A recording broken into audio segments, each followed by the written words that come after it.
Who's impacting you? Who's in your ear? What influence do they have on you? Dr. Dennis Kimbrough said, if you're the smartest one in your group, you need to get a new group. So practice the principle of OQP, only quality people. And somebody's saying, Les, can I change them? No, it's a full-time job changing yourself. Some people are so negative, they'll walk into a dark room and begin to develop. My family members and friends call me crazy for going to seminars, spending money on books and tapes and going to seminars. When are you going to stop going? I said, when I die. When does a man or woman die? When their dreams die. When do we die? When we stop developing ourselves, expanding our minds, challenging ourselves, raising the bar on ourselves. The best thinking that I had at that point in my life, it produced this life that I have. I need some help. I'm where Einstein was. He said the thinking that has brought me this far has created some problems that this thinking can't solve. I applaud you for investing in yourself, for coming here, flying thousands of miles, investing money in yourself. I can tell you, based upon my own experience, you have something special. You have greatness within you. What you're doing is different. You represent only 2% of the planet. One great American said, I choose not to be a common man. It's my right to be uncommon if I can. I seek opportunity, not security. I do not wish to be a kept citizen, humbled and dulled by having the state look after me. I want to take the calculated risk, to dream and to build, to fail and to succeed. I refuse to live from hand to mouth. I prefer the challenges of life to the guaranteed existence, the thrill of fulfillment to the still calm of utopia. I will never cower before the master, nor bend to any threat. It's my heritage to stand erect, proud and unafraid, to face the world boldly and say, this I have done. That's what it means to be a part of Peak Potentials. Your unquenching desire, an uncommon desire to manifest your greatness. Give yourselves a round of applause. The other thing is you look at your goals and look at your dreams. Repeat after me, please. I will fail my way to success. Yes, part of the reason why we have to continue to work on ourselves and surround ourselves with quality people is because you're going to have a lot of failures. You're going to have a lot of disappointments. Maya Angelou said, and it's true, I found it in my case, that most people go so far in life and then they park. They stop dead in their tracks. Why? Because they take some hits. When you have a goal and dream, think it not strange that you face the fiery furnaces of this world. You will have tribulations. Things are going to happen to you. I was in pursuit of my dream, and all of a sudden, boom, I got hit. A person that I thought I would be with for the rest of my life, I thought was my soulmate. I went through a divorce. I was embarrassed. I was humiliated. How can I teach people how to live their dreams? And I wasn't able to make my marriage work. I questioned myself. I took another hit. My mother was diagnosed with breast cancer. Then I was diagnosed with prostate cancer. Then my best friend from the second grade, Alexander Wims, he was diagnosed with cancer of the liver. I took a hit, and life staggered me, and I parked. And I didn't turn on my emergency lights because I didn't want to call attention to myself. I didn't want anybody to come and say, hey, do you need a jump? No, I don't need a jump. I'm not out of gas. My battery is not dead. My heart is beating. I'm parked. Leave me be. I'm parked. I was in my comfort zone. I was doing just enough to get by. I was working on a job. They paid me just enough to keep me from quitting, and I worked just hard enough to keep from getting fired. How many know people like that? Blink your eyes if you understand what I'm talking about. I was parked. I knew I could do more. But when my mama died, it took something out of me. When I went through a divorce, it took something out of me. When my best friend died, it took something out of me. I parked. And somebody said that life is like an onion. You have to peel it one layer at a time. And sometimes you cry. Life's going to happen to you when you have a dream. You're going to get slapped around. And don't take it personal. Don't ask, why did this have to happen to me? Why not you? Who would you suggest? You want to give us some names, some email addresses? And don't tell everybody. 80% don't care and 20% glad it's you. It's called life. Suck it up and move on. Get over it.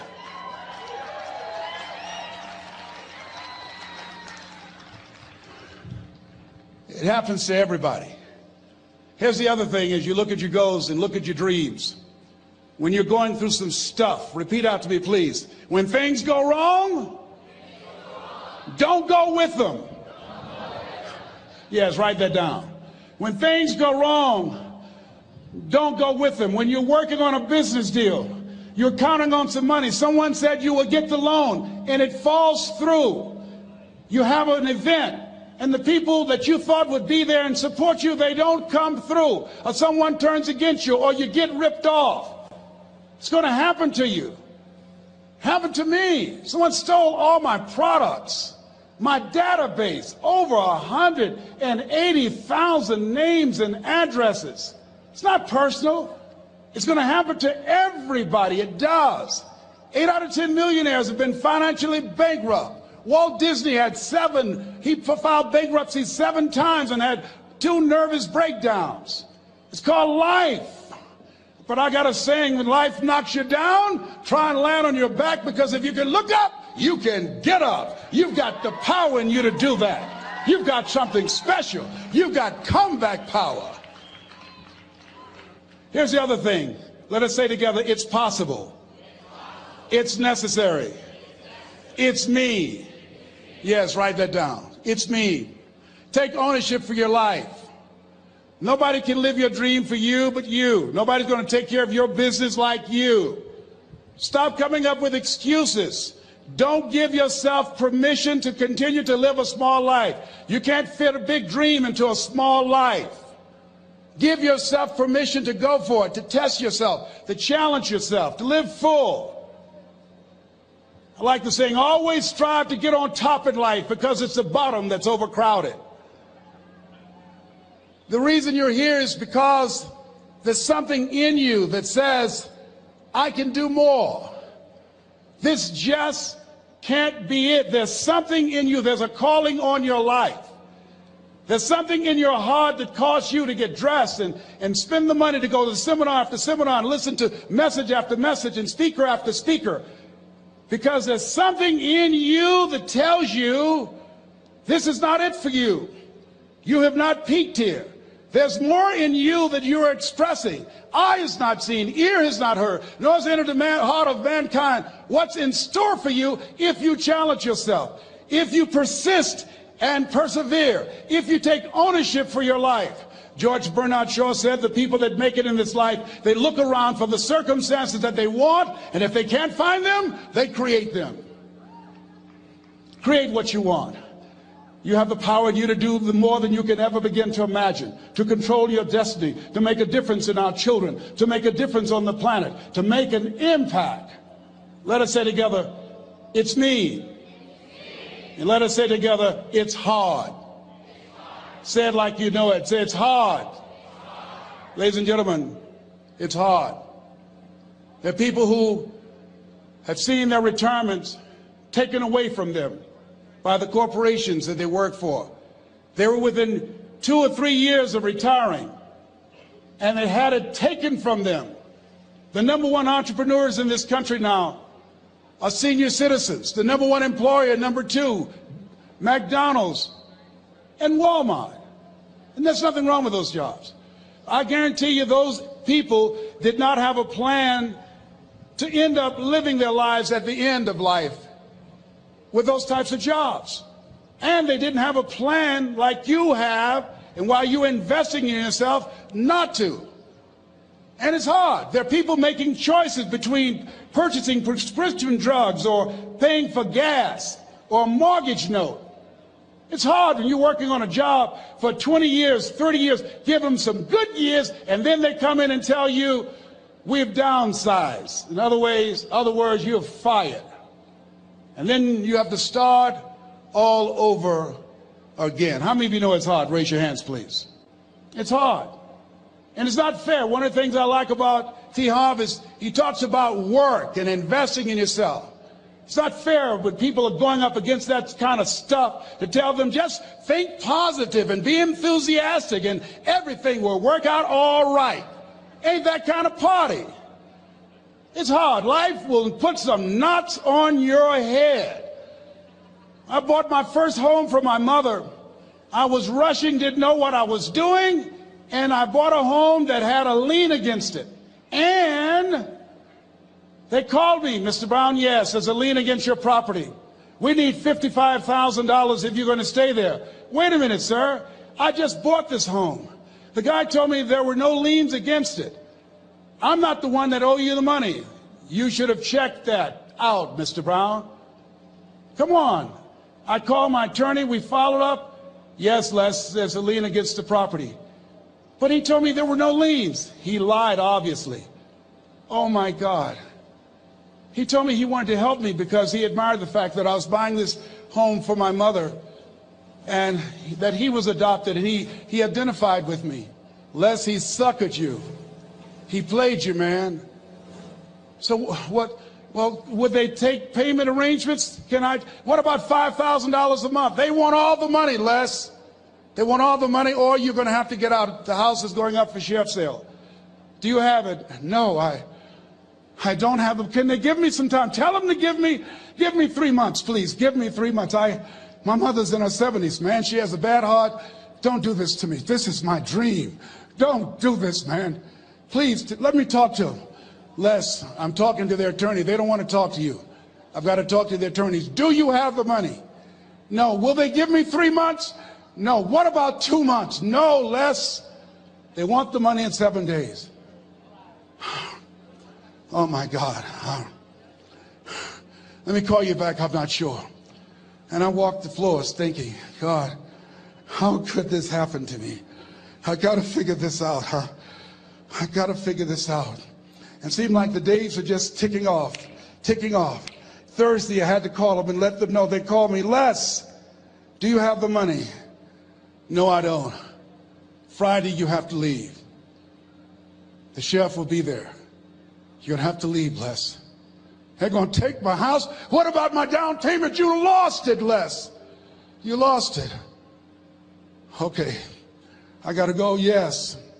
I prayed, Lord, please, if you show me that you're real, if you're really real, you think Paul worked for you, you haven't seen anything. Don't let me lose this house and watch what I'll do for you. I was trying to cut a deal.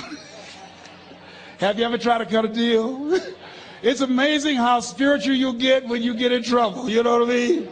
When I was diagnosed with prostate cancer, I was going to bed with the Bible and the Holy Quran and Science of Mind and Joel Goldsmith, everything I could find. I was praying to Jesus, Yahweh, Melchizedek, everybody. I was calling on everybody. It's amazing. And here I was walking the floor at 3 o'clock in the morning, and I had to go and wake my mother up. I got on my knees and I said, Mama, I need you to wake up. She said, what's wrong, Leslie? I can hear you walking back and forth. I'm not asleep, son. I said, there's something I need to tell you. She said, your eyes are red. Why are your eyes red? Because I feel so stupid now. Why? We got to move tomorrow. Why, Leslie? There's a lien against the property and they want $55,000 and I don't have it. And we're going to be set out tomorrow. We have to go back to Liberty City. So she said, it's okay. I don't like this house anyhow. I said, why? She said, because of my arthritic knees, it hurts my knees when I go up the steps. I said, and why didn't you tell me? Because you were so happy. I just said it because you were happy. I'll live in a shack with you, boy. I love you. It's not the house. I love you. I love all my children. I said, thank you, Mama. Thank you.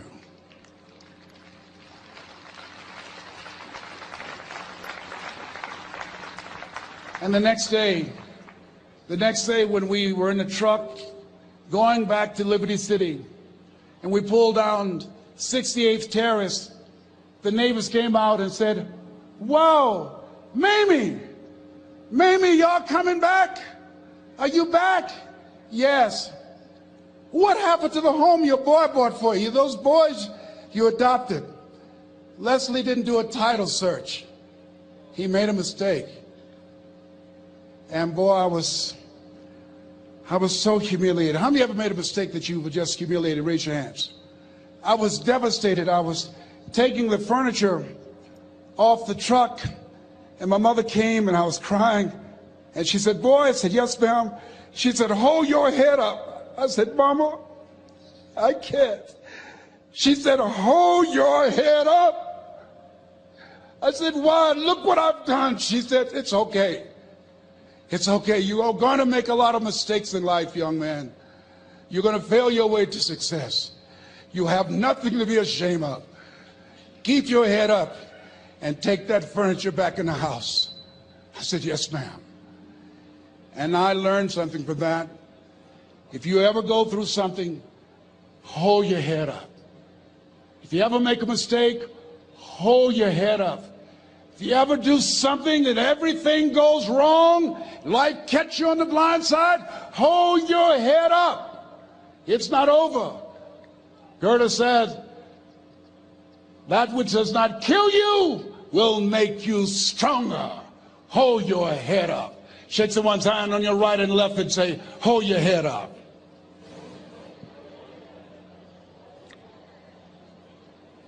Here's something else, ladies and gentlemen. Repeat after me, please. You got to be hungry. Everybody together, you got to be hungry. I'll never forget Mr. Washington said, "Mr. Brown, yes, sir. What do you want to do with your life, young man?"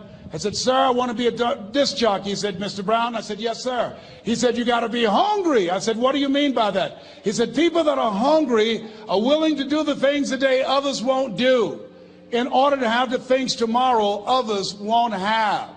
People that are hungry are willing to invest in themselves.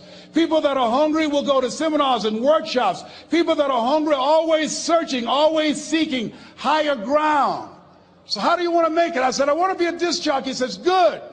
Here's what to do." He said, "I want you to read 10 to 15 pages of something positive every day." He said, "You don't get in life what you want, you get in life what you are. You must program yourself to success." He said, "I want you to listen to Earl Nightingale and Zig Ziglar. Listen, faith comes by hearing and hearing and hearing." He said, "I want you to change your relationships. And I don't want you to ever lose your hunger." I said, "What do you mean by that?" He said, "People that are hungry are unstoppable. People that are hungry are no matter what people. They make it happen no matter what." He said, "I want you to listen to Paul Harvey." Who is he? He's the world's greatest communicator. Success leaves clues, young man.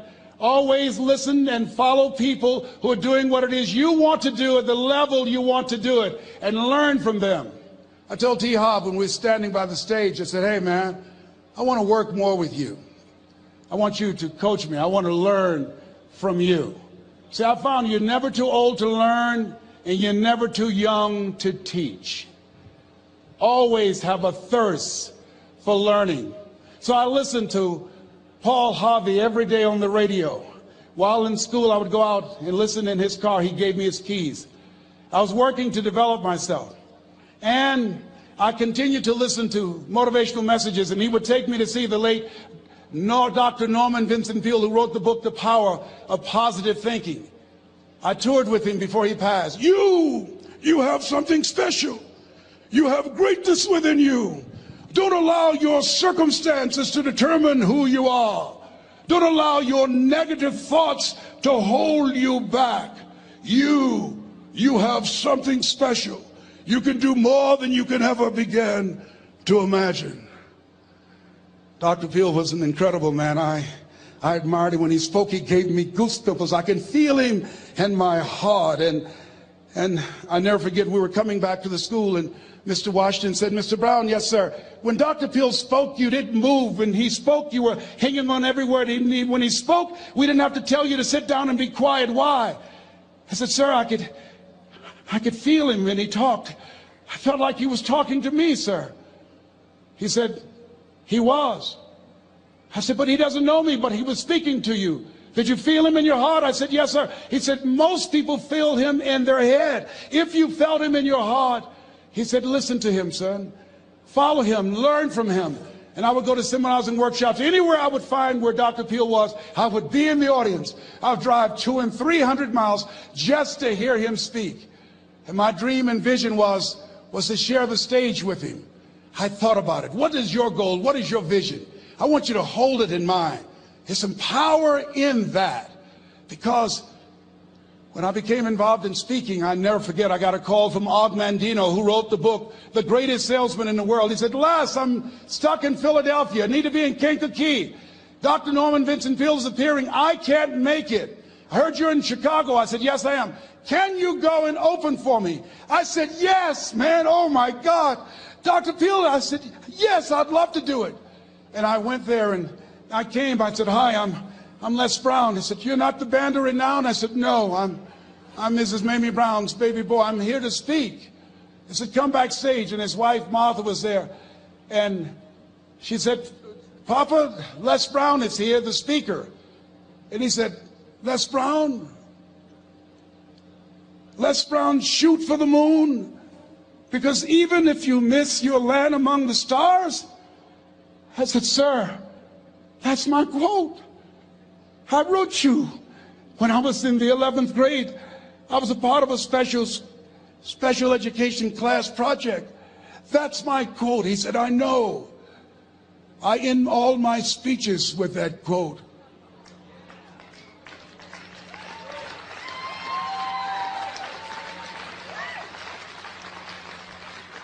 And Dr. Peale had a great sense of humor. A young man was backstage, and I had so many questions to ask him, and my mind froze up, and the young guy said, Dr. Peale, how old are you? And he was up in age. He said, Sonny, I'm 92. The young man looked at him and said, I don't know if I want to live to get 92. He said, that's because you've never been 91.